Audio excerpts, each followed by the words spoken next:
প্রিয় শিক্ষার্থী, আজ আমরা বীজগণিতের শর্টকাট একটি অঙ্ক করব। অঙ্কটি হলো a plus a inverse 1 equal to 3 হলে a to the power 4 plus a inverse 1 পাওয়ার 4 কত। এখানে শর্টকাট নিয়মটি হলো মানের ভিতরে যে চিহ্ন থাকবে, মানের ভিতরে বলতে এটা যে চিহ্ন থাকবে তার বিপরীত চিহ্ন ব্যবহার করতে হবে। যেমন প্লাস থাকলে মাইনাস হবে, এখানে প্লাস আছে তাহলে সূত্রে আমরা মাইনাস ব্যবহার করব। এখানে যদি মাইনাস থাকে তাহলে আমরা প্লাস ব্যবহার করব। তাহলে সূত্রটি হলো মান square plus minus 2 whole square plus minus 2। এইখানে দুটি সূত্র আছে, একটি প্লাসের একটি মাইনাসের। তাহলে এই সূত্রে আমরা মান বসিয়ে পাই। তাহলে আমরা লিখতে পারি ফার্স্ট ব্র্যাকেট মান 3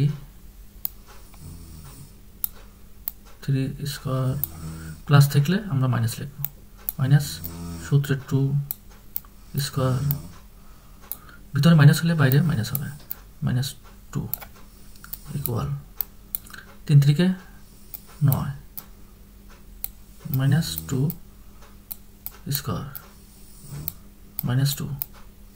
তাহলে 9 থেকে 2 বিয়োগ করলে 7 স্কোয়ার মাইনাস 2, 7 7 49 মাইনাস 2।